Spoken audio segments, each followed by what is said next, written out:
Okay, ladies and gentlemen, good afternoon and welcome to the second Remarketing Expert Direct of this year about optimizing the used vehicle customer journey in a changing world. My name is Johan Verbo and I will be here today again to guide you through the day today. Okay, so what we will do today, just a few slides basically announcing what we'll do today and what comes next in the year. First, I would like to thank, of course, our sponsors. We've got 4 sponsors for this one. So that's great because then you can follow this free of charge. So thanks to Cars to Click, Exacto, Go, Huba, and BCA. So this is the second one, which I've explained. So we had one a while ago on supply, demand, and RVs, and we'll have another one in September about enhancing speed and profit in remarketing through a data-driven remarketing. Other aspects that you can still find is end of May, we will have another ebook. So you will get your information there from Fleet Europe later, and throughout the year there will be another few news letters, one in June, October, and one in December. Something to announce as well, which is kind of interesting, but I can't give you a lot of details yet, is we will have a third award to hand out at the Remarketing Forum in November. So we have the innovation one. We had last year for the first time the Hall of Fame one, and there will be a third award. So within the next 3 weeks, you will see the information passing there as well. So these are a bit the various announcements, and now let's have a look at the details of today. So first we will go and talk about a research that Cox Automotive has done recently, talking about omni-channels and are the car dealers ready for this. Afterwards, we will talk about EVs. We've seen that in research, you can't find a lot of information on EVs yet. So I'm actually one of the people saying that as an industry there, we need to really step up. So happy to have Guillaume to help us there. And then afterwards, we've got Cars to Click, which will explain a tool or a way how we can get the current vehicle of people when they buy a used one, how to secure that we can have this car to rate it in online as well. And afterwards, you have the possibility to ask questions during the Q&A. So actively use the chat, and we will take your specific if you've got any questions specifically to any expert, we can take them at any point you want. So first I would like to invite Philip. It's not the first time you're on stage, but it's also because you've got some insights, as you are the insight and strategy director of Cox Automotive. Philip, you're going to explain about omni-channel. Yeah. And are car dealers ready for this currently? Philip is in, yeah? Yeah. Thanks, Philip. Can you hear me okay? Okay? Yeah, perfect. I can hear you perfectly fine. So off you go. The stage is yours. Wonderful. I will share my screen, and then I don't have to do the obligatory asking everybody to do it for me. If you bear with 2 seconds.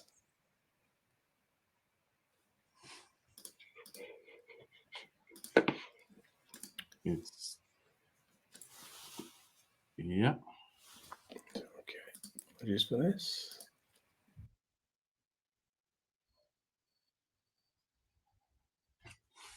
He's out for a second, so we'll come back straight away.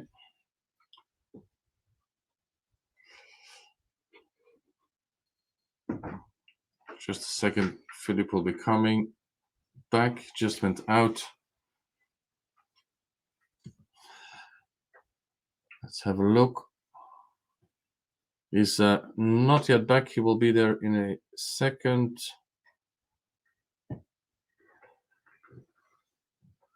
Maybe just in the meantime, until he's here, at the end we will show you again the link to the ebook that was already created a few weeks ago about supply demand, and then you will have the other ebook coming at the end of May, which is also around the topic that we will discuss today.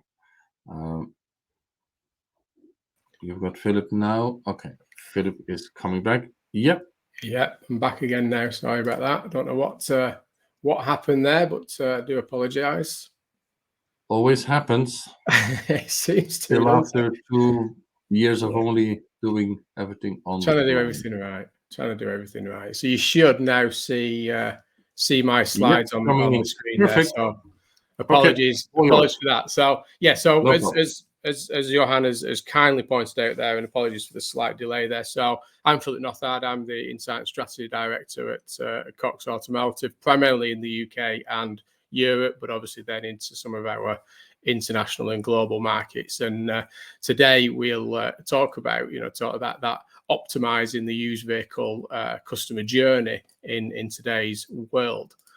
So as I say, we are, for those that don't know who Cox Automotive are, we have significant global footprint in many of the markets. But what that does for me as the Insight and Strategy Director is it gives me a wealth of access to data and insight, not just for local markets, but activity happening elsewhere in the marketplaces in the global sector. So we'll see how we get on in terms of the slides to this on this subject on the survey itself, because we've got some content from the US that I can share, but we maybe do that on the panel session at the end.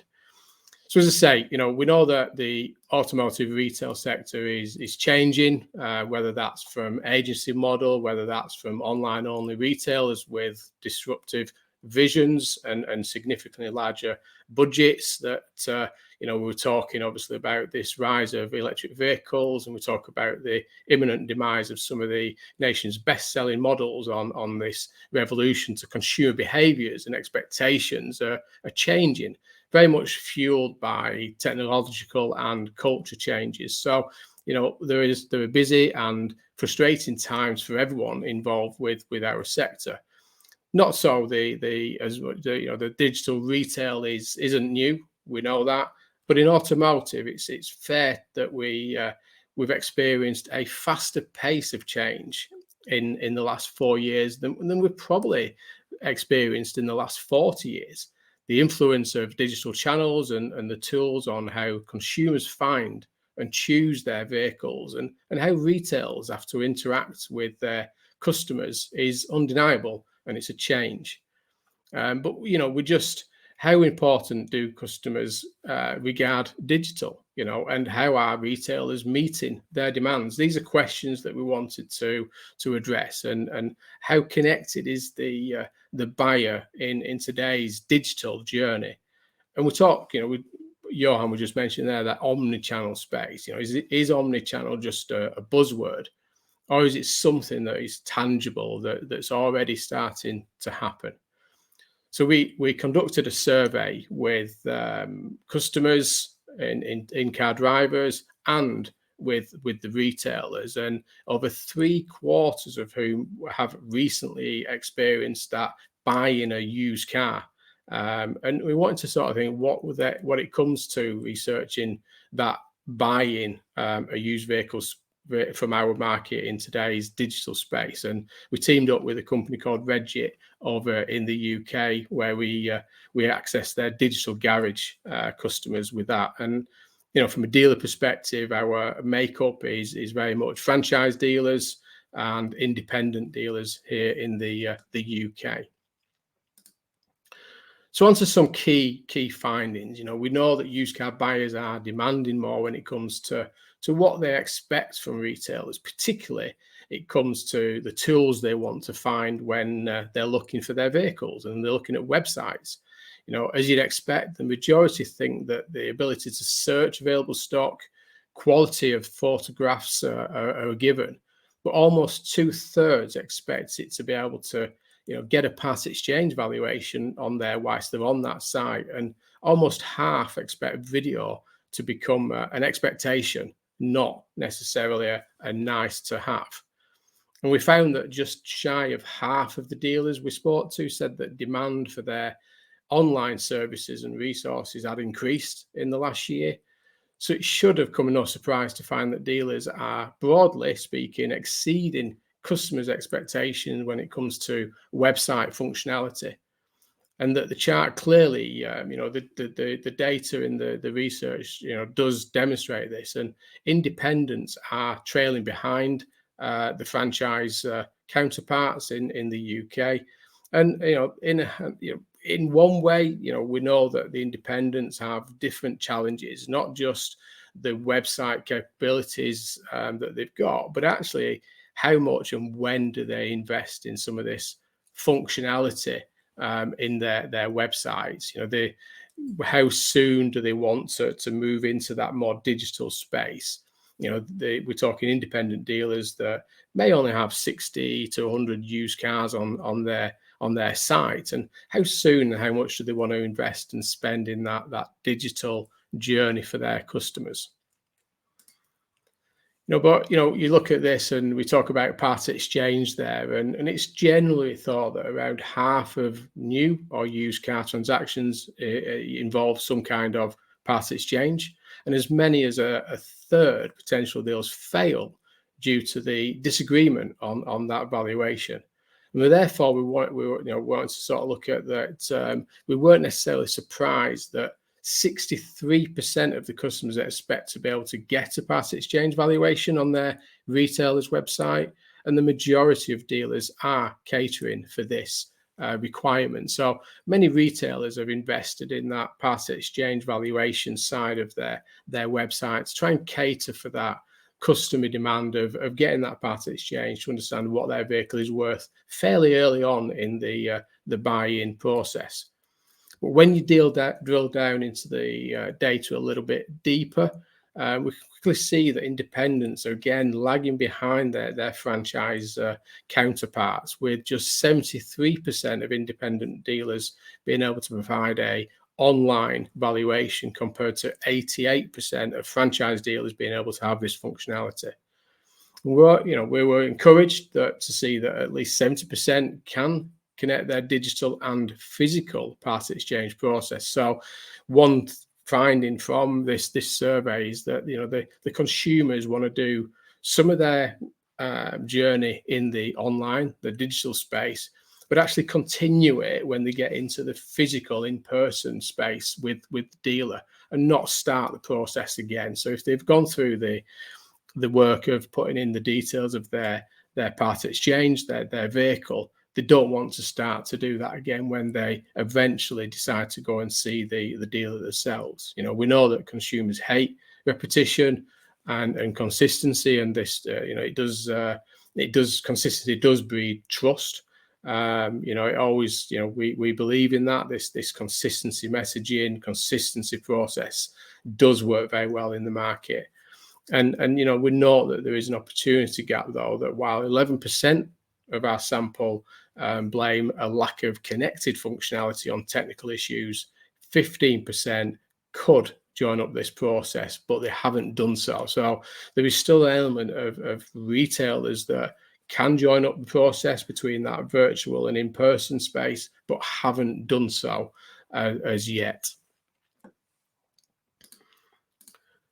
So then what about, in thinking about this joined up experience, this link between as we said earlier, this not liking this repetition of processes. It's frustrating, it's inefficient. Car buying consumers are crystal clear about this. 94% said that they expect their interactions with the dealer to be simple. They expect them to be joined up. 66% of those surveys said that was very important to them, that there was a joined up process between the dealer and their virtual online offering. 8 in every 10 say they expect details to be provided online to be available in store. And ultimately, isn't this what we would describe as the omni-channel after all? Our dealers sample did indicate they're well on their way to meeting some of this expectation. 2/3 said that they've already delivering an omni-channel experience. And this applies to both franchise and independent dealers. So they're fairly lined up around this omni-channel experience, whilst 13% said that they'll get there this year. So there's still some movement from some areas of the market for this omni-channel experience. But dealers, are not necessarily universal in their belief of this direction of travel. Is entirely necessary, and the stats that show that say that there's a contradiction in the data, despite 82% of dealers saying that omnichannel offers customer and business benefits. 28% that they've no intention of reaching a full omnichannel capability, which is an interesting one, that, and one that we may discuss later on. So what about, what's happening in terms of that online engagement, and that demand of that online engagement? And unsurprisingly, most consumers are engaging with the online channels, the tools, the resources as part of their car buying journey. But nevertheless, the data from the survey reveals some very interesting detail, with a quarter of dealers saying that between 90 and 100% of their sales involved at least one online interaction. Franchise dealers said that every sale has at least one engagement with that online functionality. And 2/5 estimate that 75% of their customers click, tap, or swipe at least some point before signing on that dotted line when they eventually decide to purchase that vehicle. And this level of engagement reflected in two stats already referenced elsewhere in the report, which you'll be able to see that 47% of dealers say demand for online services and resources has increased in last year, and 75% of consumers say a quality website has a direct influence on the decision where they buy from. So understanding, where a business should choose to invest is a good indicator on what they see as important. So according to the results of the report, dealers must see their websites as being very important, or just over 4/5 invested in it in 2022. So, whether this is direct correlation to some of the new entrants, the disruptors coming to the marketplace, or whether it's as a consequence of the COVID, the pandemic, which we know that did drive many consumers into that digital space, that many retailers have significantly started to invest in their digital proposition, their omni-channel space. And many they said just then that 4/5 said they've invested in it in 2022. So what is motivating this spend? And 2/5 say that they did so because of the increased competition from, as I said, those so-called digital disruptors. Franchise to be a greater degree than the independent dealers cited this as one of their influences for spending money in that space. And just under 1/3 cited that the consequences of the pandemic as a motivator, but the desire to improve their customer experience trumped it all as the key motivator for investing in that digital omni-channel space. We did also ask dealers what benefits, or perceived or otherwise, they thought an omni-channel experience brought to customers. Pleasingly, it said it improves customer service was the number one reason, connecting very nicely with the key reason for investment we just cited earlier. But it's worth noting 2 of the top 5 benefits are efficiency and opportunity gains for the retailer. And finally, the big question is obviously that do customers want to buy cars online without having any kind of physical interaction with that dealer? Well, those that we did survey said yes, they do. That a quarter of the consumers surveyed said either they have or could imagine buying a car without physically seeing it.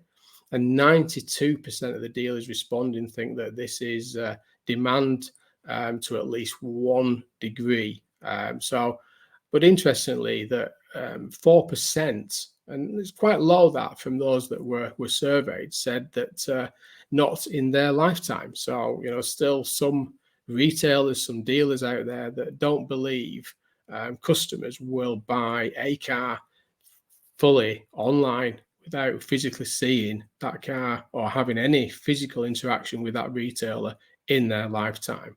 And they don't believe that there'll be sufficient demand for that either. So, still an element of the market that don't believe of this omni-channel, this digital proposition that we are moving to.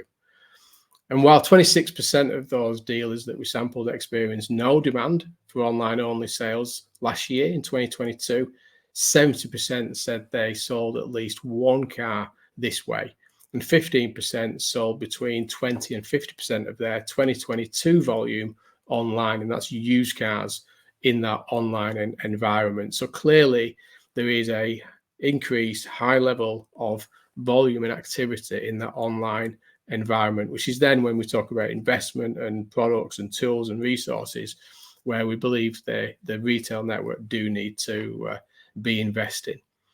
The question is, where will the market go from here? We were just talking between us earlier that, is this, did we see this acceleration to this digital omni-channel space as a direct result of the pandemic, and that was cited earlier in the survey? Then we've got the return to that physical demand, that appetite to go out and see people and visit showrooms again.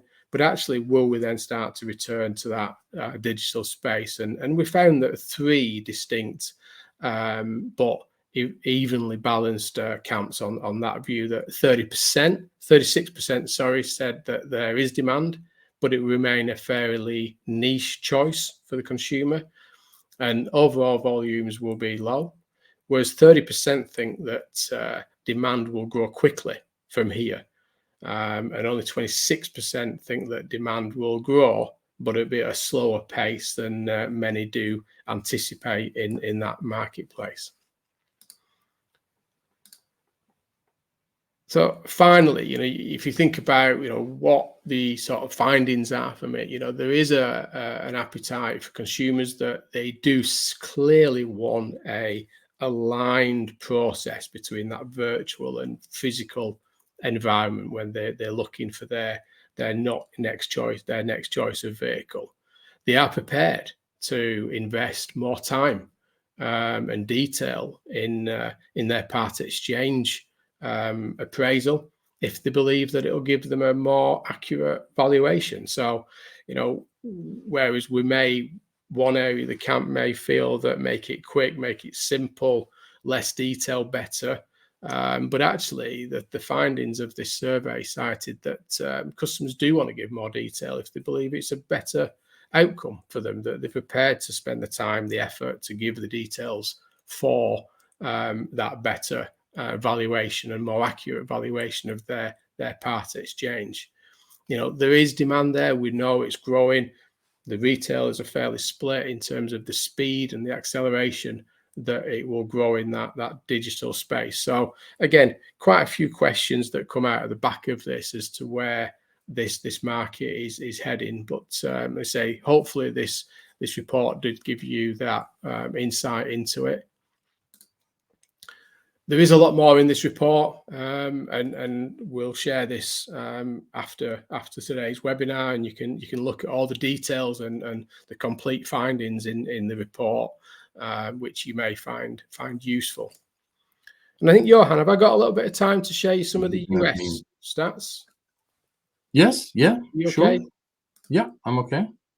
So Johan and I were speaking, and we felt that what's happening in the US, and we mentioned that historically everything that sort of happened in the US eventually came over to the UK market or the European market, whereas actually, if you think about the US there, I'll just put my screen back on. Apologies. Yeah, we've taken it over, so you can share Okay. again. No problem. Right. No problem. Yeah, it'll be on. On there, Yep. yeah. Right. So Yep. I wanted to sort of share some snippets from our larger survey over in our US market on some of the findings around that car buying journey, and the implications around that sort of the dealer and the OEM space. Now, when the US do their survey, it's significantly bigger. They've been conducting a survey over there for 13 years now. And they've been focusing more recently on that impact of digitization since 2020. And you can see there just on screen, just short of 3,000 buyers, 366 franchise dealers, but just over 4,000 in-car drivers in this survey. We talk here that 2 years ago, 69% of franchise dealers said that they'd added at least one digital step because of COVID-19, and a greater percentage of 80% said that they planned on offering more parts of that purchase process online in the next 1 to 2 years. So you can see where the pandemic had a direct influence on investment in that functionality in the omnichannel space for the retailers, and that was reflected over there in the US as a direct consequence there. So you can see there some of the numbers there, comparison between 2019, 2020, and more recently in recent years. Again, that transacting online, we talk about that efficiency. We talk about removing pain points for the buyer. Clearly, the results there do say that that this is about efficiency. It's about removal of pain points, that there is more time saved on buying or leasing a vehicle by doing more of that journey online, making it more seamless. And they talk about the price transparency, that they believe that price transparency is more prevalent in that digital space than it is in the physical space. Online to offline, clearly there is this demand similar to what we saw with the survey in the UK, that it needs to be seamless. That journey in terms of that virtual space, that digital proposition, the consumers want that to continue when they decide to have any interaction with that retailer. We talk about that process steps, whether that's applying for finance, part exchange, the paperwork, the vehicle delivery, etc. Clearly, there is a demand of where you look at it online around that shift in 2022. But clearly, there is an increase in demand there. You think here about dealers having that positively impacted by that investment and growth in that digital journey there, that when the US asked their retail and solution, that market, that many of them remain happy with their investments. 87% that said that digital retailing has had a positive impact in at least one area of their business, whether that's time, ease, efficiency being at the top of that list there, but also for sales, profit, and their relation with their customers, saying that proposition in that digital space has helped that as they've invested in it. But still, 1 in 3 in the US are only offering that end-to-end digital retail solution, and so that there's still a significant number, even since the pandemic, that have not invested in that digital end-to-end full complete proposition in the US. So there's an opportunity there, that investment. And back to the questions that we said earlier in the UK survey: when and how soon do you invest? How soon is it that you need to be offering that consumer that full complete end-to-end proposition to be able to purchase a car with all the steps without any physical, communication with the retailer themselves.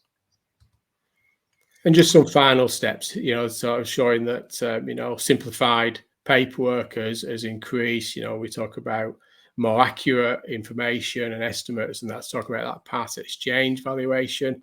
That time saved, the efficiency. This is about that making that more efficient. That there is an element of consumers that will want to do parts of the process online in their own environment, in their control, and then when they go into the physical environment, to do the other little bits, whether that's the finance, confirmation of the part exchange valuation, ask some questions about added value products, etc., but actually do the majority online, which makes it more efficient for them and the retailer.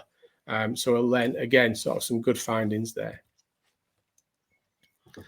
And then you look here, in terms of that, this reflects what we were just talking about from the UK recent survey, that there is an appetite to do more online. There is an appetite that they will buy online, entirely online. So consumers are willing to, believe that they are going to start to do more of it in the complete virtual space there.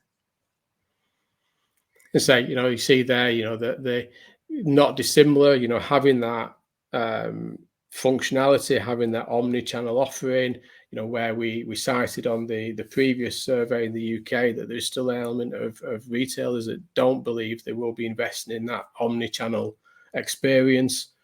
But it's certainly, and reflected over in the US there, it's a definer that the buyers will go and buy a vehicle, whether that's virtually or physically, from the retailer that they believe has offered them that digital online omni-channel experience. So there's high demand there. And just finally there, that they are, it's, reflecting, we're saying there that, this online, this process is having that complete process in the online environment is an influencer and continues to do so. And just some food for thought there, that we can share these slides with you, that that there is efficiency there. We need to have more investment. It is a motivator around that ease, that convenience. That there is this personalization element with it as well, that customers feel that journey is being defined for them. So again, hopefully a bit of compare and contrast there with what has been happening over in the US compared to UK and Europe in many ways. Yeah, no, I think this is very interesting. I think certainly when it comes to EVs, other regions like Australia, US look heavily into what we are doing as well. I think if from our side we can put up the slide with the code, so that because Philip is so nice to add the slide with a code so that you can download this research, which I think is always very helpful. We often have the challenge in OEMs, in dealer groups, whatever, that we need to have some statistics in order to convince people, because I think one of the main challenges is to have enough IT resources, budgets, in order to basically make this change. I think one, Philip, maybe just one question that was asked here. Is there any, or have you seen, or have you done the analysis in the detail that you see differences in age patterns, or in south, north, whatever? No, not in the maybe the detail in the US one. Okay, There's a little bit more detail in that behind the data. Not in the UK. We can drill into that information through that in-car driver, the dealer one less so, but obviously that trying to understand that in-car driver, that these were, the key was making sure that we cited as many people that had recently bought a used car. Yeah. So they're actually in a car. So no, I can certainly look into that information. That would be great. I think one thing that strikes me a bit, there was the 63% of customers expect to have a part exchange, and 88% of dealers say that they have this capability. In our research, we don't always see this. Does it mean that it's really seamless? Because we often see that there is part exchange, but then it's only a contact form, or you just have to give detail, and at the end you don't get information. You just have to contact someone. I mean, that's a great question, because I mean, there's one thing having a part exchange valuation pop up on there that Yeah, you have to put your registration number in and basic information. Then you might get an email with an estimated valuation yeah, based on little or no detail input. That clearly the customers are telling us that they are prepared to do a good appraisal in the online experience, in the online space, to get a accurate valuation for their part exchange. And then to your second point there, Johan, it's and then it's what was cited in there, and apologies if I missed it clearly, but when they've done all that in their own environment in the online omnichannel space, they don't want to do it again when they turn into that showroom. true. Yeah. That based on that, as much information they've given, that valuation is done, and they get that valuation for their car. And we in the UK, we've there's obviously car buying businesses, some better than others, and the media picked up where you get a valuation online, and then there's a renegotiation when you eventually turn up with that vehicle at that drop-off point for that business. Customers do not like that. They don't trust that. They believe that we've done our valuation, you've given us a price for it based on all this information that we've given you.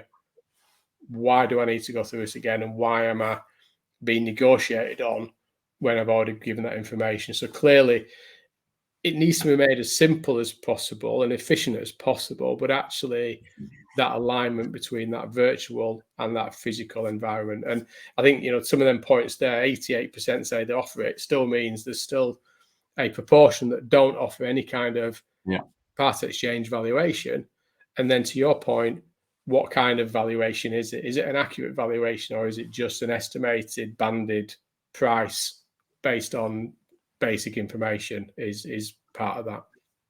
I think that's already a great start of something that comes later with Cars to Exchange, and there we will see whether Cars to Click with their newest tool they have started to create or integrate already, certainly with one OEM, how that could deliver a seamless experience.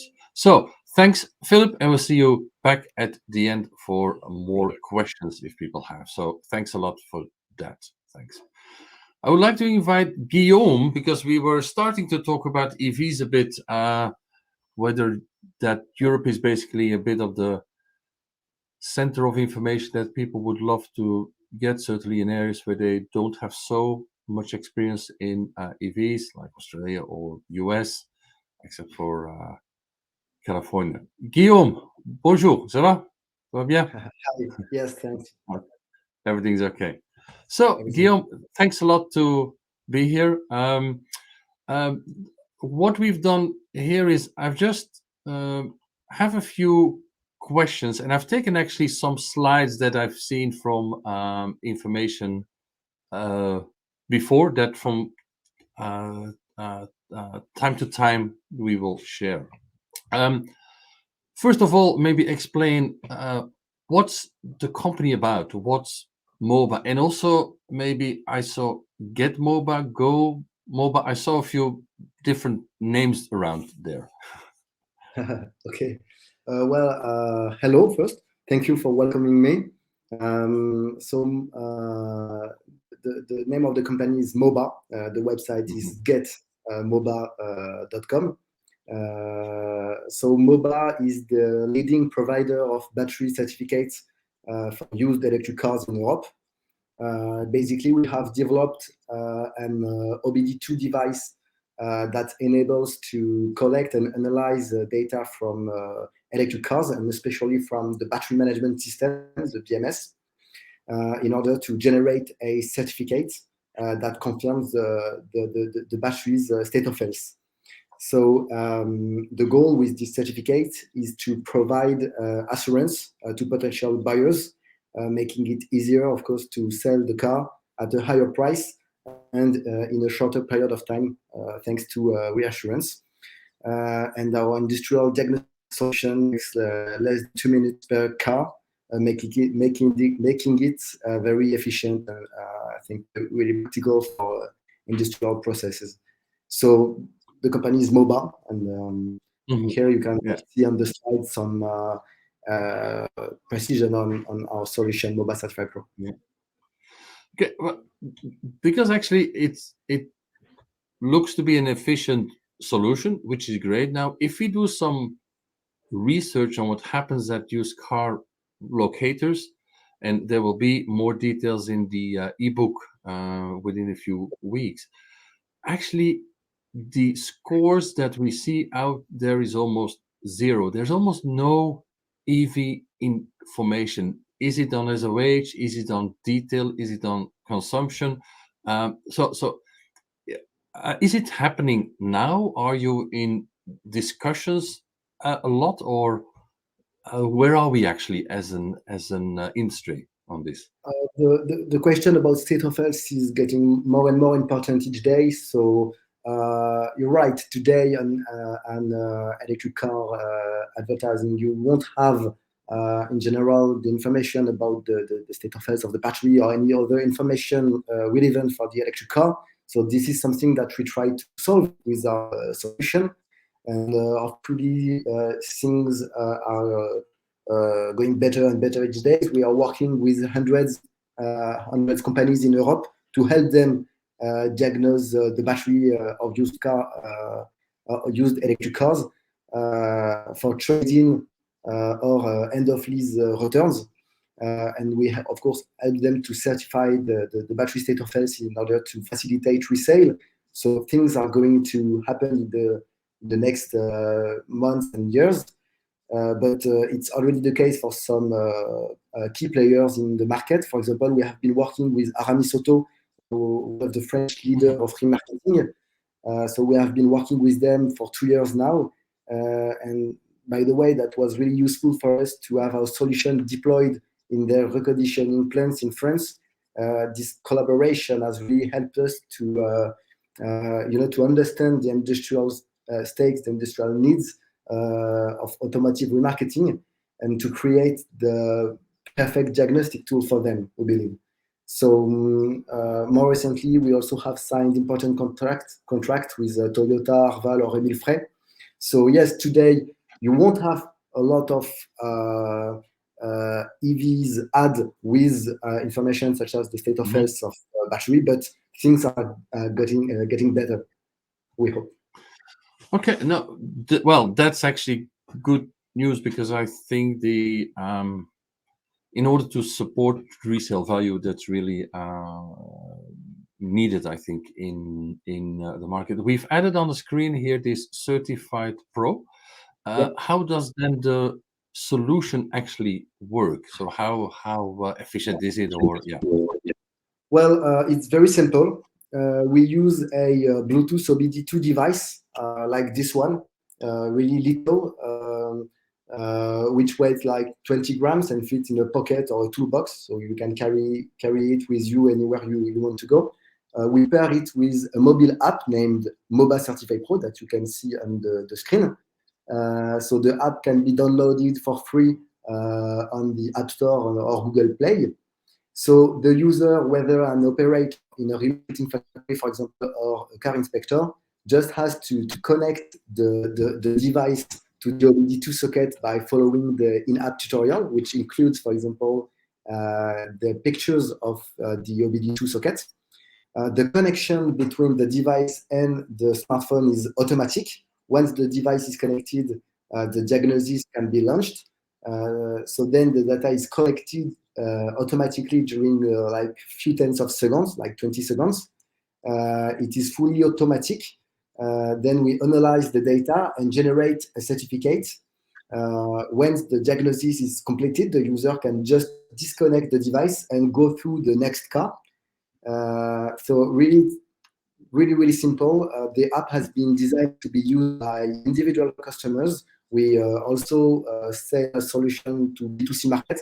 So really the app has been designed to be really simple and intuitive. So it's very easy to use and requires no training. The diagnosis takes less than 2 minutes on average. So that's it for the diagnosis process, which is quite simple. Regarding the certificate, which is what we said, which is the solution that we propose, we have chosen 100% digital document with a unique web link in order to transmit it to the final customer easily, either by email or SMS, or to insert it in the digital travel, for example, on an online ad to improve the digital travel of your buyers. So the certificate has two main parts in order to answer the two main questions, the two main concerns of the customer.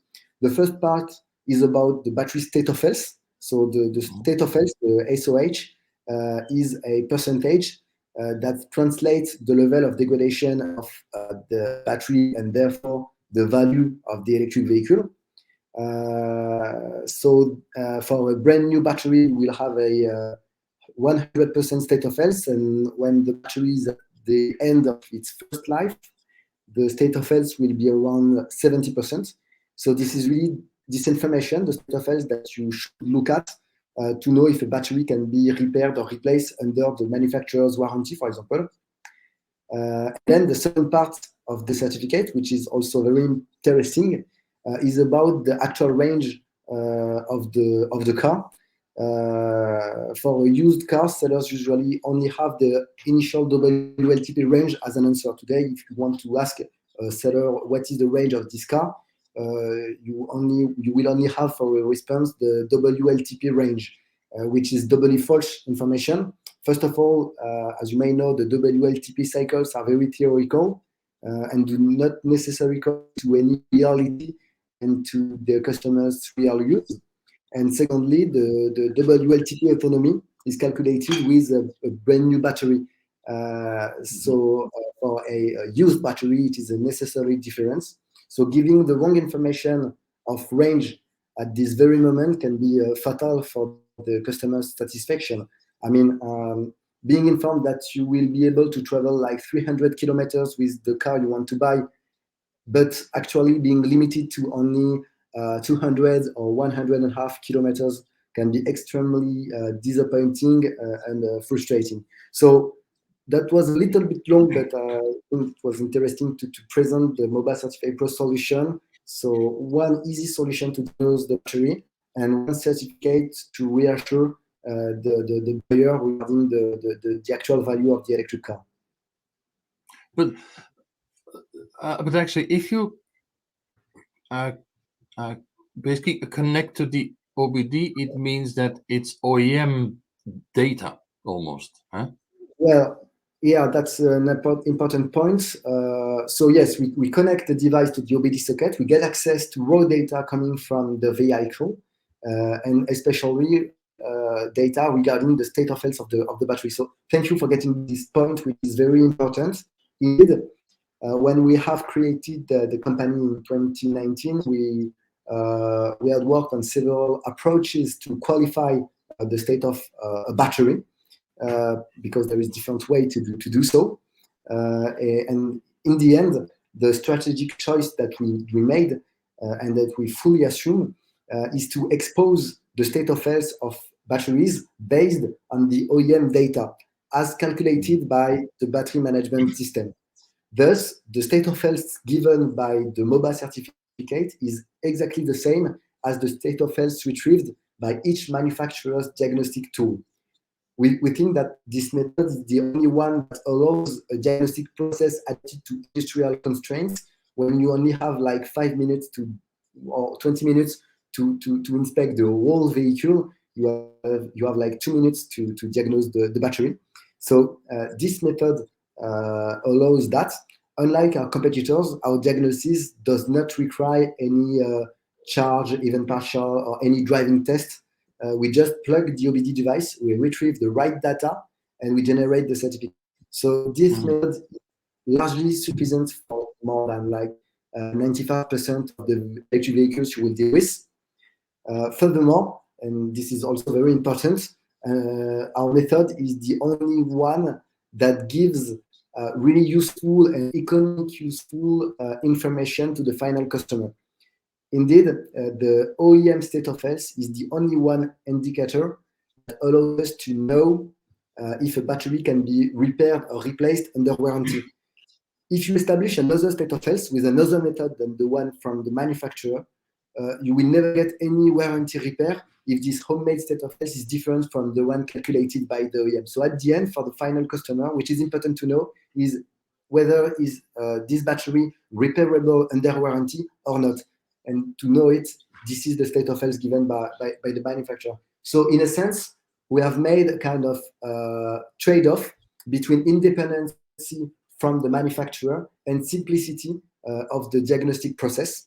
But of course, our certificate remains independent. The data may be the same, but the way which we retrieve it, I mean, this is an independent company that's performed the diagnosis.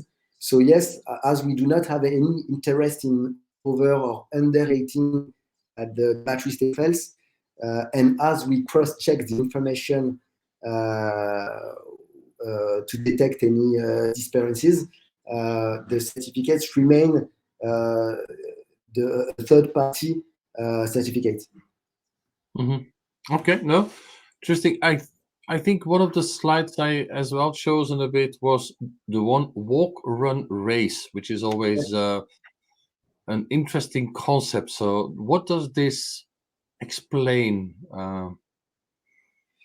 We wanted to take a look at the maturity of the digital journey regarding an electric vehicle. The digitalization of buying a car has been exposed just before, and regarding the electric vehicles, there is still many things to improve to have a perfect journey, perfect digital journey to buy a car, an electric car.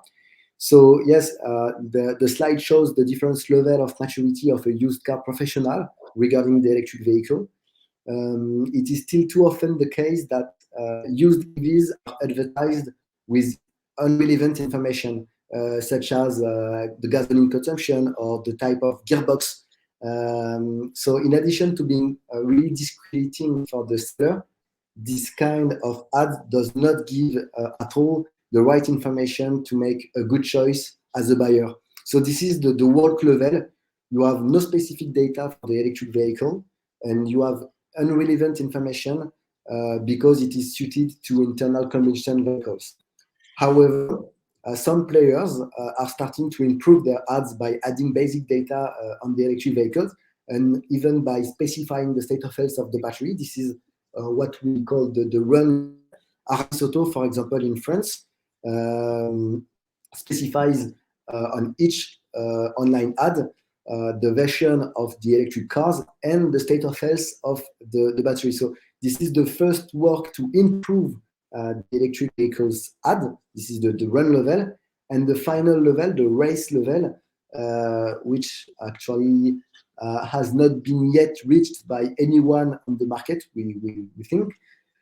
So this race level consists of giving enriched information related to an electric car, such as charging options, charging times, battery capacity, the car range, depending on the summer condition, winter conditions, and adding a link to the battery certificates. So because giving the state of health like Aramis Auto does, it's better than nothing, but the best thing to do is to certificate and to play the card of transparency and third party. And this is, we believe, what should be a good ad for a online electric vehicles ad. Voilà. that just to illustrate the difference between sellers and all the work that has to be done. Okay, I've seen as well in some of your slides that now, of course, you start to get a lot of data.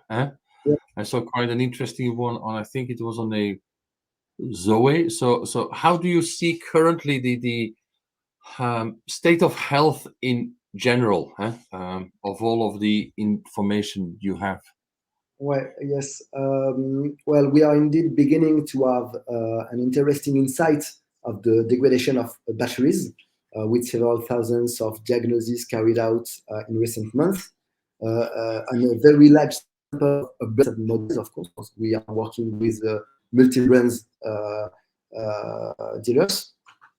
So the first results are very interesting and really confirm that the scientific work and the studies and the research on the question of battery degradation.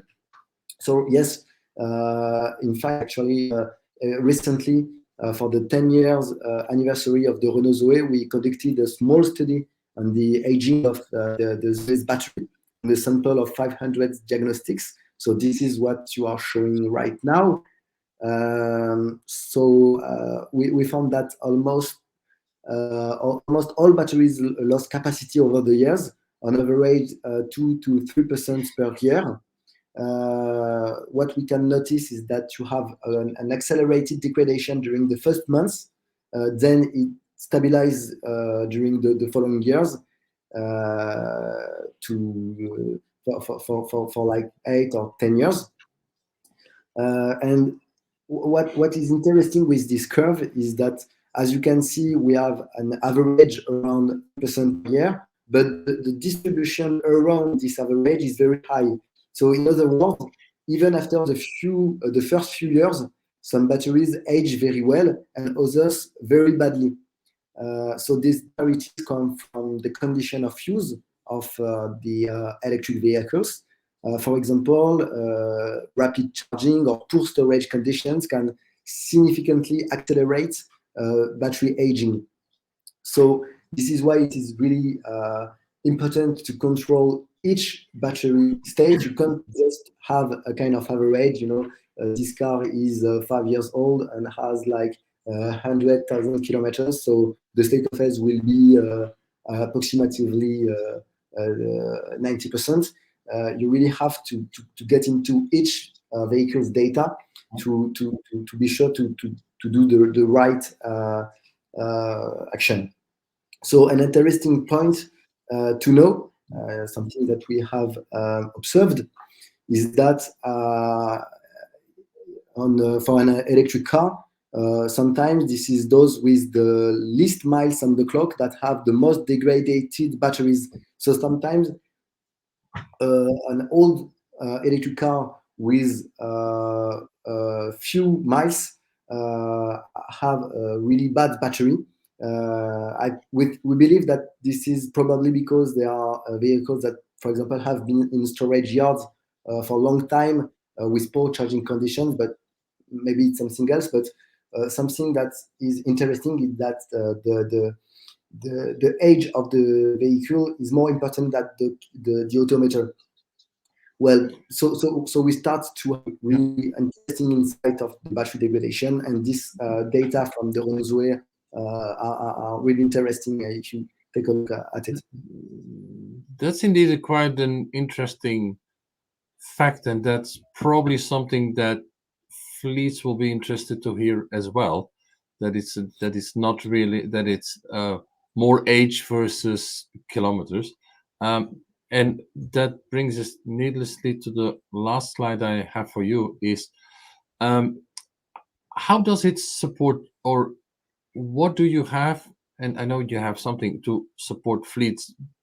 Yep. Actually, because the people driving an EV in a fleet, they actually play with the resale value of those cars. So they basically it's the asset of the company, but how much this asset is worth depends on driving, charging, storing, and everything. So how could this help them?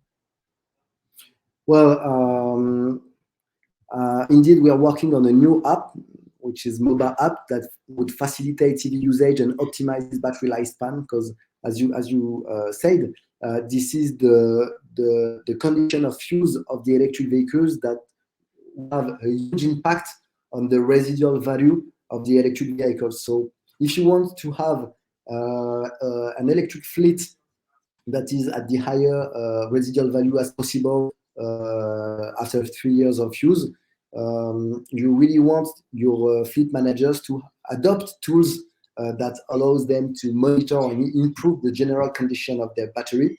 And to do so, the manager should encourage drivers to adopt virtuous behaviors in order to preserve the highest possible residual value of the electric vehicles. But to do so, drivers and fleet managers will need to have the right tool, the right app to do it easily. So we have been working for this new app that will be released before the summer, and which will help the EV drivers to take care of the battery and to control and to optimize their range and their recharging while roaming. So really the goal of this app is on one hand to facilitate the use of EV and to optimize the battery lifespan by helping drivers to monitor the state of health and to understand what they can do or not to improve the battery lifetime. So we have developed a lot of features. We have developed some consumption models that take into account the weather, the difference in altitude, the type of road to give the exact consumption of an electric car from point A to point B. We have also developed some trip planning algorithm in order to to plan trip with the EV and to find optimized charging stops during the trip. So all those features will be embedded in the mobile app. Mobile app will be, of course, connectable to the electric vehicles in order to bring a lot of value and features to the drivers and to the fleet managers. But really the point here is to help the leasers, to help them to help the fleet manager to take care of the electric assets. Okay, great. Something that we've discussed before, which I think is, which I believe is really exciting, is if we try to convince customers about a used EV, it's not only about what's the state of health now, but ideally you could give me a forecast, almost like, if I use this vehicle in such a way, I charge like this, the history of the vehicle, you could almost say where I would end up in state of health within 4 years, 5 years. I think that's almost a bit of the end game to give enough confidence. Yeah, that's the goal. With all the data that we collect on electric cars and their batteries, we are of course developing predictive models to understand and to forecast degradation of the battery pack. We have a whole team of engineers, researchers, and developers working on this subject, and this is of course really interesting, and that would bring a lot of value to be able to say, okay, this car has this state of health, but with this kind of use. In the next 3 years, we believe that the state of health will be at this stage. So yes, this is really something really interesting to work on, and we have some good people working on that. Okay, a final question. For the last year, CARA, the European Car Remarketing Association, together with quite a lot of stakeholders, leasing companies, service providers, rental companies, they also have developed a SOH certificate. What's your view on this? Is this competition, or is this good, or is this how do you see you connecting to this? No, it's a really good news for the market. When we started the company in 2019, there was no standard, no normative frame. There was nothing about battery certification. So we have created a kind of legitimacy over the last 4 years by working with key players like Toyota, Ramisoto, or Arval. But nevertheless, the fact that a first form of standard, even if it's not a normative one, but more like a marketing one, but the fact that a new kind of standard is being created on the market with a key player as with the Cara is really good news. First, it reflects the growing maturity on the subject. I mean, in 2019, we were still told that the battery certificate won't be useful, and today there is a real awareness on these subjects, because the biggest players on the market are forming a working group on the battery certificates. And of course, this will help companies that are still hesitating to adopt a battery diagnostic solution to take the plunge. Often the question we are asked is, okay, you have a battery certificate, but who certifies your certificate? And the question is very legitimate. So with the standard created by Cara, we will be able to reassure our customers about the quality and the veracity of our battery certificates, and we'll be able to demonstrate that the state of health given by the mobile certificate is the same as the state of health given by the manufacturer. So yes, it's really a good news, and we have already applied on the Cara certification. And to tell you the truth, we are in the final stretch to get this certification. So really, it's good news for everyone, I think. Okay, that's good. I see there are X amount of in the chat has been quite active, but I see that your people from basically Amoba has answered a lot of them. One or two we will take back at the end in the overall Q&A. So thanks for sharing, because I think it's important to understand where we are in this phase, and we will see you back afterwards at the Q&A. Thank you. So I'm going to get Brian Madsen. Not the first time you're in, Brian, but you always come with something new almost, so that's good. Yes, hello, good afternoon, everybody. How are you? We are all good, thank you. And this is true. Okay. We are again trying to see if we can present something new. And I'm quite excited about what we're going to show today, actually. Now, I think as well, if you heard what came up in the study, 63% of people expect a part exchange. 88% of dealers think they do this. I challenge this a bit because I think this is not really seamless. So I think everyone is interested to see where this can go according to you. So all yours. Thank you. Just one quick question. Do you want me to present or are you presenting for me? You can, but either way, because we have them here as well. You choose. Okay, then feel free to keep presenting then. Okay, will do. Okay. So let's kick it off then. As you can see, my name is Brian Madsen, and I'm from Cars to Click. So today I'm going to present something we are calling Cars to Exchange, and it's something that came up some years ago because of the change in the market, and this is very hardly driven by the agency model that is coming to the markets. And we know that the agency model is changing a lot of things for the automotive industry, but it's not all. But this is at least one of the drivers of the changes. It's very simple. We must be able to give the customer an offer for their used vehicle before they want to commit to buying or renting even a new or used vehicle online. So this is the main reason, and as Johan just said before, then there's quite a lot of customers and there's quite a lot of volume that will go this way, but not the structure, the way it's done or have been done until now has not been appreciated that much. So let's move to the next. Nice to have a secretary here. Thank you, Johan. So what we set out to do was we developed the solution that we call Cars to Exchange. This is actually a white label solution, meaning that you don't need to call it that. It can call something else and look a little bit different, but the engine behind it will be our solution, Cars to Exchange. It's an online solution. It's AI driven of pricing, and it's based on our award-winning geo-pricing solution, meaning that we will use the price for Europe as a benchmark and not just for the country of the location of the car. And I'm going to show some things now because it's more than pricing, but I'll keep that to the end. If you go to the next, thank you. So, and I am allowed to share with you that the first OEM that we will launch this with is called Polestar, and they call this Polestar Exchange, powered by Cars to Click.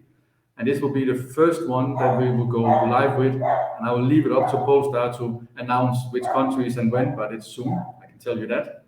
And this is very, very exciting for us to have been part of this project and moving forward with this company it's online. I mean, they're trying to set the benchmark for online sales, and nice cars also, can I say. So, okay, I'm not going to say anything more about this one, but I will just very quickly, in case some of you don't know who we are, then my name is Brian Madsen, and I'm one of the founders and owners of Cars to Click. The company was founded in February 2019 by Frederik Lenning and later me. In 2020, we managed to build the first AI data solution called Cars to View. With the first version we had there, and our main focus is to bring AI and data solutions to the market, to car dealers and leasing rental companies, OEMs, whoever works in the automotive industry. We was invited to participate in the Fleet Europe Remarketing Innovation Award in 2020 with our geopricing, and we won. And that was, of course, something that kickstarted a lot for the little new company that we had. And we won again. We were actually in the final of the 2021, and then we won again in 2022 with the new version of AI Maria's Cars to View, which is quite an impressive AI tool for pricing and monitoring markets for car dealers. And now in 2023, we are present in more than 20 countries, expanding outside Europe this year, USA and other parts of the world. And this has been a journey that has been amazing, and it's gone very, very fast for us. But we're very thankful for all the customers and partners we have had us on this journey. Let's go to the next one. So, Cars to Exchange, what is it, and how have we structured this? And there are some very significant things to take care of when you build this, because customers, they have an expectations about this being very smooth, and they want to have it very easy, but they also expect it to be correct. And as it was mentioned in the beginning, the return process needs to be smoothness as well, and not a negotiation and a third negotiation on the vehicle. So we've done everything we could to build this structure in a way where it's easy for the customer to do. It's just a lot of yes and no's, and a lot of links from AI linking into database of VINs and registration plates and stuff like this to identify the car, to minimize the questions we need to answer, to ask. And then also the process of before we actually put our hands on the car and pay for the car to the customer. But this is something we've been working on for a little more than 1 year, and now it's ready, and we are very, very excited about it. So let's go to the next. So what it is of course that it's online, meaning that it's 24/7. It is an instant offer, and thanks to our AI, we can actually give a very correct and instant offer that does not need to be adjusted later on in the process. We even give a guaranteed price for up to 12 months. That doesn't mean that we give the same price for the 12 months, but the customer can keep driving the used vehicle for 12 months while they're waiting for delivery of the new vehicle. We all know that a new vehicle is not available just for tomorrow, so we have that built in. So there's a price you can get for today, and there's a price you will get if you deliver the car back in 3 or 4 or 6 or 12 months. The return process is digital, and it's part of a European partnership with car dealers around Europe that will take care of the customer when the customer is returning the vehicle, and help them to finalize the process. But it's all digital, and it's very fast. And I've never seen anything as fast as what the team has built. It's really, really innovative. Let's go to the next one. I'll try to be fast because I know you're behind schedule here, so and I'd rather answer some questions than keep doing PowerPoint. But how are we doing this? So this is all about that we have connected data to our artificial intelligence. Some of you know that we call it AI Maria. But we have optimized the way data is coming into Maria, the way she's looking at pricing, and to the point where we today feel comfortable of giving price online and guarantee those price online with the accuracy of the AI that we have been working with. So it's really powerful, it's really accurate, and it's instant, it's right now. So go to the next. So it's based on geo-pricing, and just very quickly so we know that what geo-pricing is. Geo-pricing is where we take the price of the car in different countries and compare the vehicles without tax, without VAT, compare them against each other and calculate where we can get the highest price for a specific vehicle. We know that there's a lot of price difference, and this is driven by demand. So we will know that in France we can sell a car for 43, and then we can get, now the example here maybe a little big, but we can get a lot more in another country. And this is actually what Cars to Click is doing every day. This is our main business, it's cross-border. We buy cars in one country and sell in another and make a profit because of the difference in purchase and sales price in the markets. So geo-pricing is what guarantees the customer to get the highest possible price for their vehicle. Because let's say the customer is in France, normally the systems that would be used in France would look at the French market and give the customer a price on the French market. But if we see, if we see that we can sell this car for a higher price in Germany, we will give the customer in France a higher price than they can get anywhere else in France. And this guarantees a high conversion rate on the customer journey in this process. Go to the next. So just a little quick one about how we actually calculate geo-pricing, because I know I always get this question at the end, so I might as well answer it right now. So it's based on data that we are scanning from all classified websites in different countries. So many different websites, so several different websites from the same country. All this data goes into AI Maria Data Factory, where there's a cleaning of the data, because there's a lot of wrong data from different websites. It's also an update of the data for the missing data that we need in order to do comparison. And that means that we have in our data factory a really, really strong set of data that is updated several times a day. The team have managed something that we used to take 18 hours to produce smart data. It's now taking us 20 minutes and actually recognized by Microsoft as the fastest in the world to produce data. So that means we can update several times per day instead of just once a day. Now geo-pricing is then the clean data, and it's also removing duplicates. So some dealers will have the car online 3 or 4 times the same car, but the system will understand that and use the information that is correct, or as correct as it can get. Mix it together with all the DMS data that we have implemented now. So we get data, sales data from a lot of different sources. This increases every day. New car dealers, new OEMs are linking their data into our database to be sure that the data, the replies they get from the AI are as correct as possible. So it's not just scanning data, it's also DMS data now. And then geo-pricing is then calculated with a very advanced algorithms for each country, taking out the VAT, which is like super easy, right? It's just a percentage, but actually also taking out the taxes that are added to the vehicle. It's a diesel based on the CO2 and so on and so on. And then we get the real B2B price and can compare the price on the different countries. But when it comes to the Cars to Exchange program, then there's one thing that we wanted to fix. And this might just be the biggest news. I mean, geo-pricing and the tool itself is, of course, very innovative. But the biggest news is probably about damages. Because we decided that when we want to give a price, we want to be as correct as possible. And in order to do that, we need and do that online and an instant offer, not waiting for the customer to get an offer 24 hours later or whatever. Then we needed the AI to understand and price the cost of the damages. So we have actually managed to do that. So if you go to the next.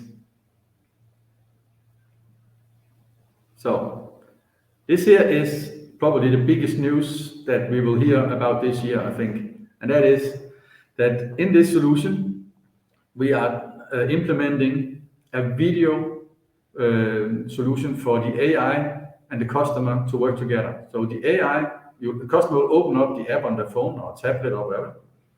The AI will then ask the customer to walk around the car, and if it goes too fast, they will tell you walk a little bit too fast. If it goes too close, it will walk a little bit further away from the car, and then ask the customer to walk around the car and take videos. Go closer in on the rims on the car and so on. So it's like a communication between the customer and AI Maria about making a video of the car. And after that, the AI will calculate the costs of the damages. And this is super cool. This is something that we have been looking at different solutions, and now we have something that is very, very accurate. It's actually better than a human being, which also means we do not need to leave this to the customer to be honest, because the AI will see everything. The reason why we chose to do it with video and not photo is because if you take a photo from an angle, the sun or the light can then hide a damage.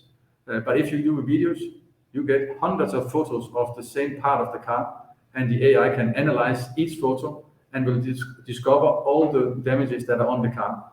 And also, the AI is so good today that it will not do what we call false positive, where it will see that there's some dirt on the car and say that that's a damage. This is so good now that we are comfortable to put our own money in the pocket of the customer using this tool. And I think that we have something here that will be a real game changer. So this is what is real and accurate online pricing. It's the first time I've ever seen anyone being able to do this, and the team has been doing some really amazing things on it. So finally, based on our data, geo sales, cross-border pricing, and even pre-sales, and all different things that we are doing today, we can now offer car store exchange, digital online process available 24/7, all day during the year, with damage recognition, instant pricing, and a guaranteed offer. And I think you will all agree that this is really, really a game changer. The next one, Johan.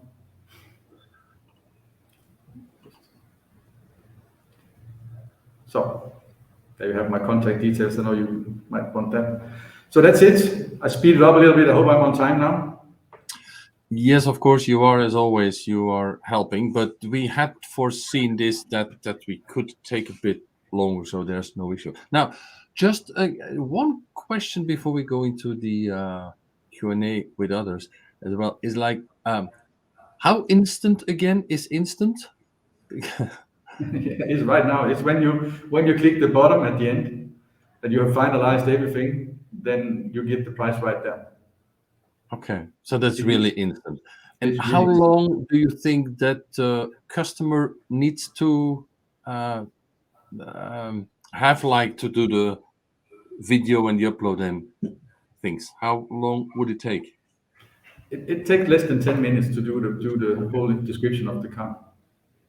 But I feel that that's okay, because also in the research of Cox, it is clear that people are willing to take time if they really get an offer. So yeah. I think that is suitable. If people really would like to sell their car, then I think that could work. Okay, good. Yeah. I'm going to keep other questions. There's one thing I didn't mention in relation to what you say here. So it is very fast, because now with the Polestar exchange that we are launching first, we know already that the customers, most of the customers have young used cars, right? There is we have two journeys. We also have a journey where you can go into older car, and then the journey is a little bit longer because we need a little more information. But because it's young used cars, normally less than 5 years old, we can minimize the time that the customer needs to do, because we don't need all that information on those type of vehicles. Yeah. Okay, I understand. We'll take other questions during the session that follows here. Just before, and that people can think about their questions, we're just going to show a video of our other sponsor, BCA, and we will be after that quickly with all of the experts back. Thanks, Brian. See you again.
Okay, thanks again for your support, PCA, as well on this. So we will now get all of the experts back on the screen for the Q&As, and I will also go through some of the questions that have been asked. So we'll invite back Brian, Philip, Guillaume, and a new face, Mr. Pavel. How are you? I am fine, thank you. You're Hello, good? everyone.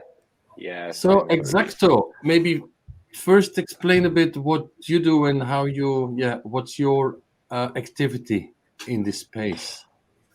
With a pleasure. First of all, Johan, I would like to thank you very much for noticing us as a organization supporting used car business and inviting us and me to such a noble group. About Exacto. Exacto group is omni-channel and omni-digital used car and remarketing provider focused on sales processes, customer journey, customer experience in both realities, online and offline. We have started our journey 2010, our physical journey in 2010 with the first brand CSP Automotive, the probably #1 pan-European used car post materials provider. We are the physical display experts based on marketing visual communication. Physical products clearly indicate car specification, price, financial products, and all other details. And customer easily can find the used car zone in the showroom and select his dream car. So the physical part of the used car is CSP. 2017 we have started we have launched the brand new technology company which called the VC360, which is focused on the digital vehicle display and description. In VC we created solutions that build and strengthen the brand name and online visibility, allowing to maximize the bit of price, the car price, speed up the sales processes, increase transparency, and bring new behaviors to buyers. In shortly, the interactive presentation of used vehicles, 360-degree hotspots inspection application, in real lifetime online booking platform, and everything what can create new things to the end customer. Okay, great, thanks. Just maybe if anyone has any additional comments or something else that other experts have shown, feel free to do so.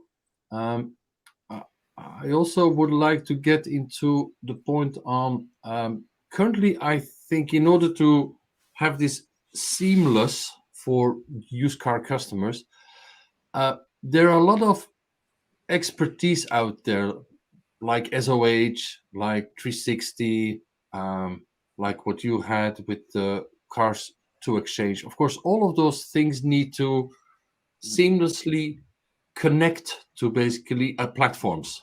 It can be a platform of Cox, or it can be a platform of whomever, whatever. But I think we all agree that OEMs or big dealer groups can't do all of those tools themselves, so they need experts to connect through APIs and everything. What's the challenge of doing so? Is this reasonably easy? What's your experience there? Anyone who would like to start, feel free. What I can say from our side, based on our experience in the East cluster in Europe, the biggest challenge is to still convince the dealers, very often NSCs, that, for example, photos alone are no longer enough. That customer today expect more and more faster, more transparent. So as Philip presented in his reports analysis, OEMs and NSCs dealers started investing in the web pages. They have started creation the new customer journey, but still in the East Europe there is in the East Europe there is a high blocker in the dealers to convince them that new can be better. They are still based on the traditional sales model and the financial model, transactional model. So here is a huge challenge to do this. Yeah. I think I think possibly Brian and Powell probably be able to support more on this, but I think generally there is more appetite now for open conversations, for open platforms now, whereas before it was very much blocked from third-party solutions being able to integrate into systems, particularly within that dealer and OEM space. That I think generally over recent years they have been more open that this needs to integrate. They need to open up their systems for the third-party solution providers to be able to integrate into them, that the demand is there. And I think that's clearly been seen. I think Brian made the point earlier around the agency model and what that's doing, and that in one way adds further complication to a degree, but should actually result in a bit more simplicity, because whereas you might have been dealing with a dealer group or a retailer independently and they're in control, you're actually trying to deal now with an OEM, and then you've got the retailer as the agent, and you've got to sort of work with both of them. But I think clearly that the speed in which technology is moving, and Brian's just demonstrated that in sort of 20-25 minutes there, that the speed in which this is accelerating now, the retailers and the OEMs, they cannot build these things themselves. They can't invest and do it themselves. They've got to open up to third-party solution providers, those SaaS services that need to be able to integrate into their systems and make it more seamless. I don't know if Brian agrees with that in terms of becoming a bit more open recently. No, I completely agree with you, and I think that, like you said, the appetite for connecting and sharing data is really there. It's never been as hot as it is right now. When it comes to our project, Cars to Exchange, I think for us the most difficult part was actually to go around the GDPR rules around this, because we will gather data from a private person, right, and we will need them to share that with someone else. And this is something that, even though we are quite some years into the GDPR rules and legislations, then there's still a lot of questions and unknown about it. There's a lot of fear when it comes to this. So signing contracts as soon as you start sharing data is probably the biggest hurdle that we come into in terms of connecting APIs. Is like rather easy. It's only about what kind of data do we want to share. There's some people that's even considering that the VIN number is GDPR protected, right? And so there's a lot of things. And in some companies, there's a lot of knowledge. In some companies, there's not a lot of knowledge, and that's then tends to take things a little bit longer down the road before we can actually come to an agreement. But as you said there, Phil, it's really hot right now. And if an OEM wants to go forward with the agency model, there's no way for them to get around the solution of buying private vehicles, and they need to figure out how to do that. And some already have. We now we said Polestar, but there's more coming. But it's a game changer. And is it a bit the same with the SOH? Like, because you had discussions, Guillaume, with Aramis and Toyota and others, Emil Frays and of these worlds, how hard or easy it is to connect, because everyone has got other systems, they work on different OEMs as well, have got, it's hard to get connected to their internal systems as well. Yeah, well, sometimes the IT part is the most difficult one. I mean, sometimes everyone is agreed to display the right information on the ads, but the IT integration, because every company has its own system, and it may sometimes it's a bit difficult. And I'm not sure that in other industries it's as complicated as for the automotive industry. But what is certain is that it would have a great interest for the final customer to have a platform which centralized all the data regarding the electric vehicles. Of course, it demands the state of it, but the question of API connections and integration of the data in a single platform for the customer is really important, and it's something crucial for improving the digital experience of users. Yes. Now on the SOH specifically, because there was a question from, I think, Marcel, why don't OEMs have this information available, and will this be a danger for basically independent SOH providers like you? It's a good point. As a matter of fact, there is no electric vehicles in the market with the information displayed somewhere in the car. Of course, the manufacturer has an economic interest on not giving this information. As you may know, the batteries have some warranties. In general, it's about 8 years. So for 8 years, the battery has to be replaced or repaired for free by the manufacturer if the state of health decrease below a certain level. In general, it's about 75%. So having this information easily accessible for the final customer means that you will have more reparation to deal with as a manufacturer. So maybe they have no economic interest to display it.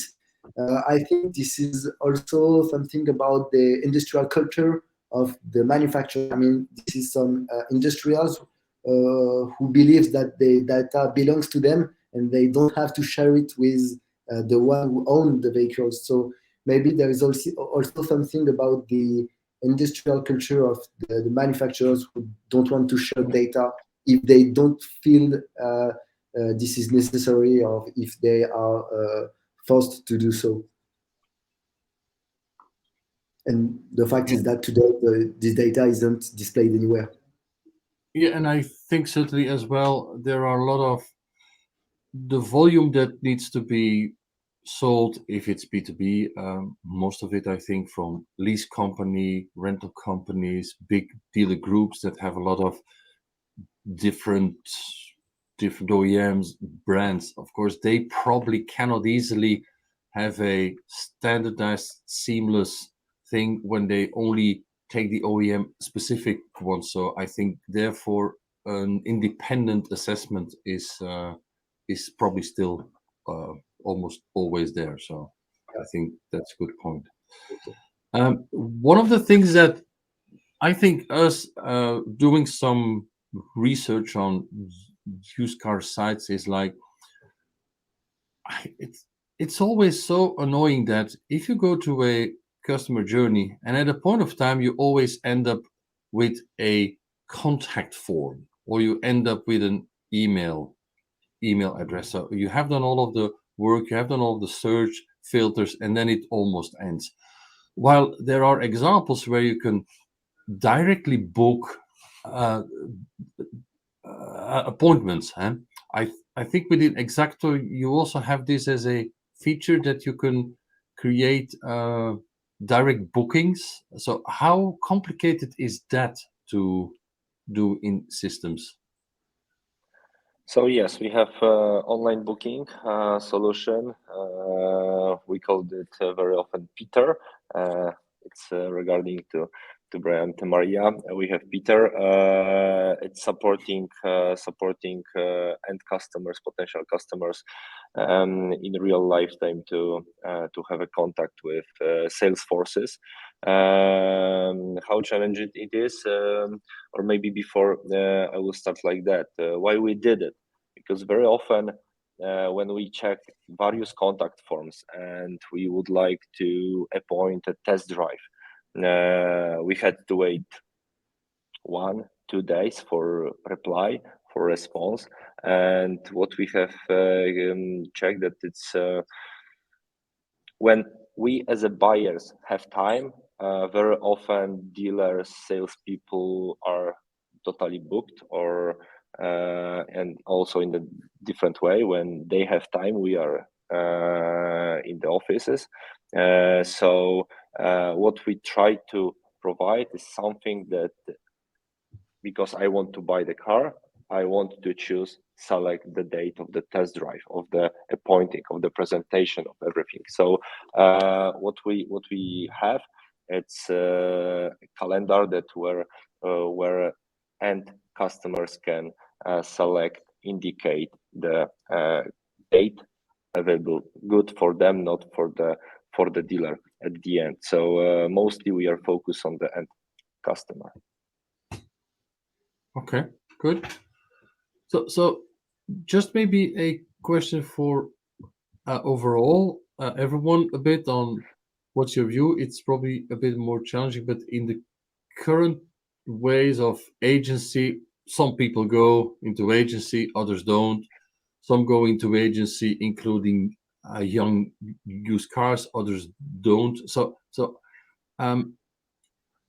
what do you think about the feasibility of all of this? Are they underestimating what it takes? What is the future challenge for a dealer who's independent, a dealer group who has certain parts which are under agency, others aren't? How do they then create a seamless process? Actually, I see this as one of the biggest challenges out there. I don't know, in Philip, if you have got some insight on this from another research or from I think generally, the shift to agency, whereas you may have looked at agency a number of years ago and it was a clear black and white. It was, the OEM was going to take on all the responsibility, all the financial risk around the new vehicle, and the retailer would be the agent, and they would focus on some of the auxiliaries. Clearly, what is starting to emerge is a more blended relationship between the retailer and the OEM in all of this, and there is some complexity coming out of some of this. And again, apologies referring back to Brian there, but the part exchange, you're talking around in Europe, around that cross country, Germany to France, etc. UK, there is similar challenges that dealer A does not see the vehicle at that same value as dealer B, dealer C, dealer D. Although there is meant to be this transparency of a single price under agency, but the minute you put a part exchange in there, it adds complexity, it adds risk, it adds change of price, because not one person sees that vehicle the same. And then you need to then think about a third party who can step in and say, well, actually, we'll take the risk of that. And that, no matter who that dealer is, they have the option of buying it. But I think clearly the agency model is starting to, even to the point that a press release that came out recently just in the UK around some Q1 trading figures between Penske and Inchcape, who both operate Mercedes within their dealer group under agency, had conflicting views as to what performance it had influenced their finances in the first quarter under agency. And those are two big groups who have an element of their business as agency under Mercedes as a main OEM in the UK and others. So there was conflicting performances there that they cited, towards this transition to agency. But I think clearly, for me, black and white, the agency model, if that's the right terminology for it, in the new, more blended approach, needs to win for all three parties. It needs to be valuable for the OEM, and that's around data, it's around relationship with the consumer, the user of that vehicle. It's got to be beneficial to the retailer, who are the experts on the ground, the operators. They're not going to become agents if it isn't financially beneficial for them as a business owner. But clearly, it's got to work for the consumer. The consumer has got to have that seamless, efficient experience when buying a new, or in some time going forward, a nearly new vehicle under that agency model. You see all the time at the minute where some OEMs are keeping back, waiting to see what happens with the early adopters towards agency. But many do have that intention that they will move in time. But there's a lot of that complexity, particularly in that e-commerce space, that needs to be worked out. And some of that is involving part exchange. Some of that is involving, risk, financial risk, and finance lending in that agency space that still is not really clear yet, that still needs to be worked through. If I can say anything, we actually think that you're right about this, but when the circle is closed, when we have all the elements in place, then we think there's a lot of new opportunities that will come. We think that with cars to exchange, it will enable us to have a higher conversion rate on the new vehicle. It will impact the sale of the new vehicle because we will be able to give a higher price for the used vehicle. It will be a more uniform structure for the customer. It will be a structure where we will control the what we call the happy flow, make sure the customer don't get this unhappy surprise at the end that we want to renegotiate the price, because we will do it as correct as possible. Also, all the dealers that are part of this get the opportunity to buy those vehicles as used vehicles and get into the used car business, which is very lucrative for them. So there's a lot of pluses in the new model as well, if you look at it the right way.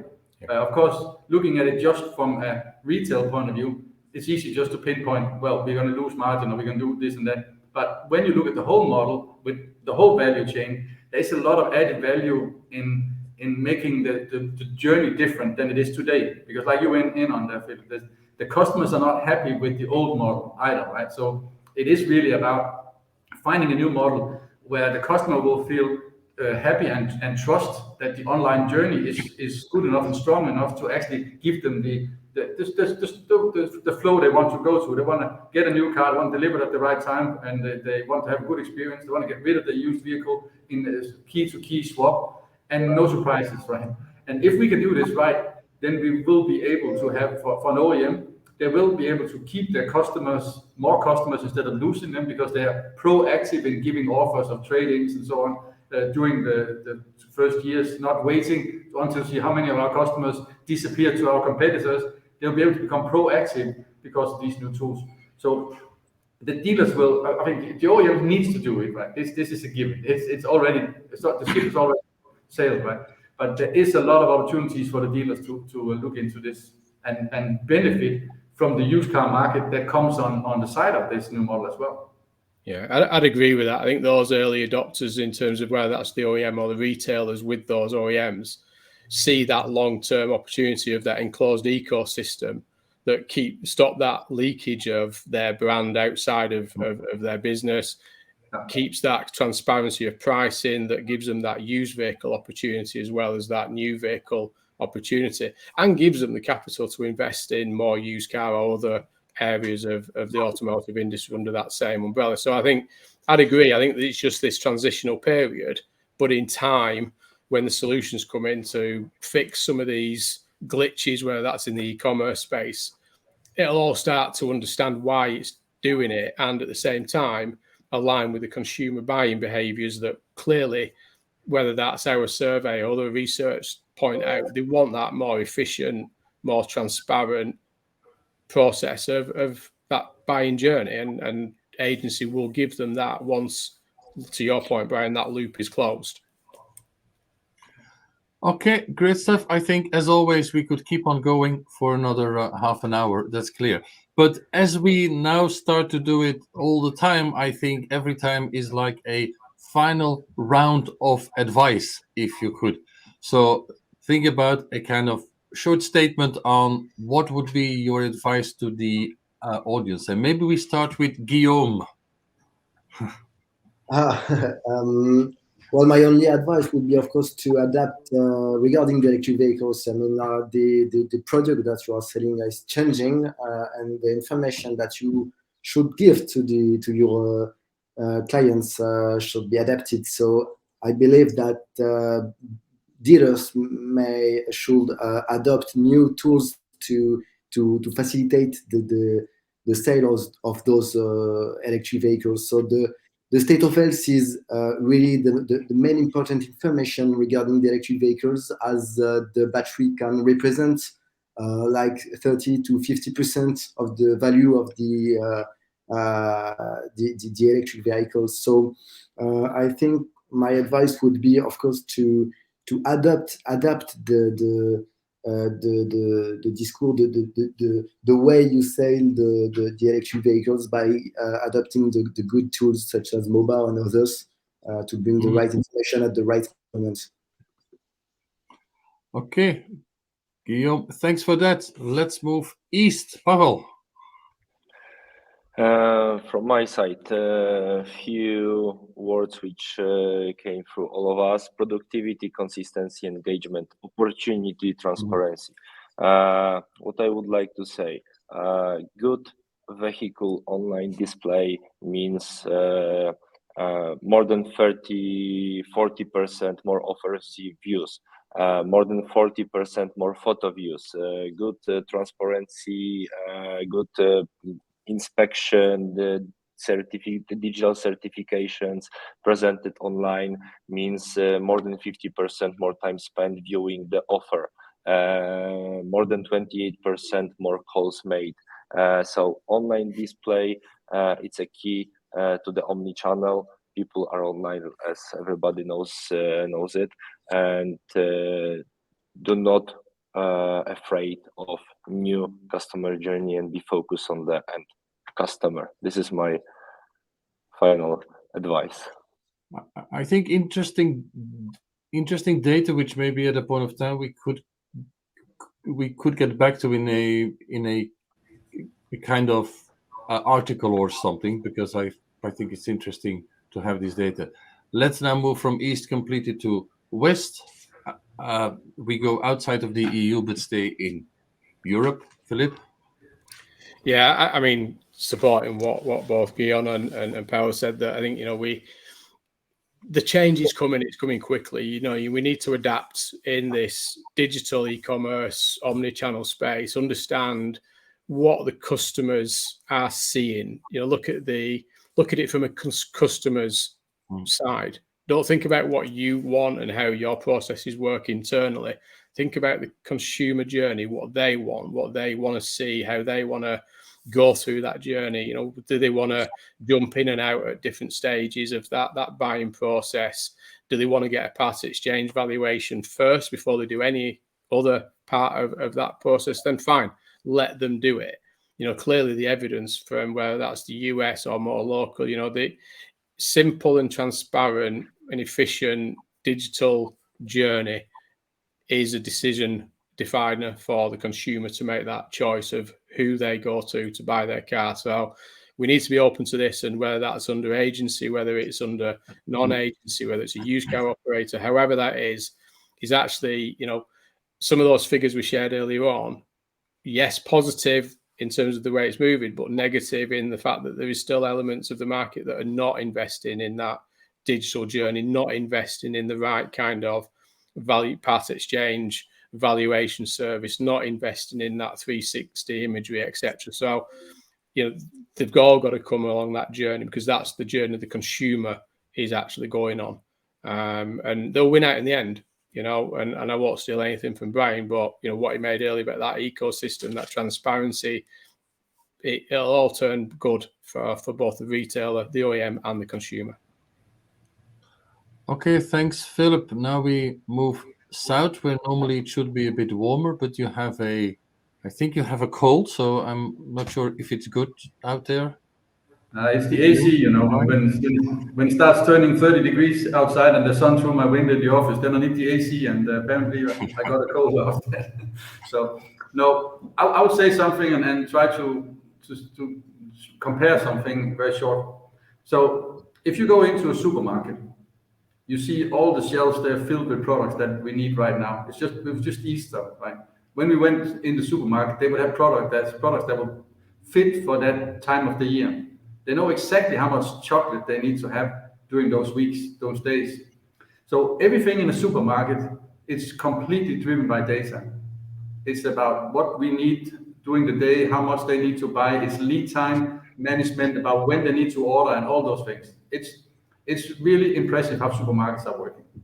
When we come to car dealerships, it's a lot about opportunity. They are sourcing their cars from different places. They're looking at offers and they think, oh, this was a good idea. Let me buy this car. I think this is a good price. I think there's a lot of thinking and hoping in the process of sourcing. I think that all car dealers, and even the ones that are selling cars, should start thinking like supermarkets and supplying and looking at what do we do right now? What is the best thing to do in the market I am right now, or the time of the year I am right now? We all have an idea that we need to capitalize in the beginning of the summer and stuff like that. But data can tell you we need to become data-driven and not opportunity-driven. And this is for everybody. It's for buyers, it's for sellers. It's all about finding a way to use the data. There's a lot of data available. So it's really about finding out how you want to use data. But you need to get started. You cannot keep buying and selling based on opportunities and feelings. Thank you. It's always good to have you here, and thanks for the expert, Guillaume, Pavel, Philip, and Brian. And I'm sure we'll see you again at another occasion, certainly at the Remarketing Forum in November. Thanks a lot, and have a good further week. So, ladies and gentlemen, this brings us to the end of it, but I'm just going to share quickly with you something that you can download if you haven't done it so far. This is the ebook that went out last time when we had our first expert track in March, I think. And there will be another one coming within a few weeks, but there you will certainly be notified. So completely at the end, last slide, we keep this QR code on. And again, I would like to thank the expert and also our sponsors of today. And see you back, and watch out for the information that's coming in a few weeks about awards, about the Remarketing Forum, and about the next expert directs. So have a good day and lots of success. Thank you. Bye.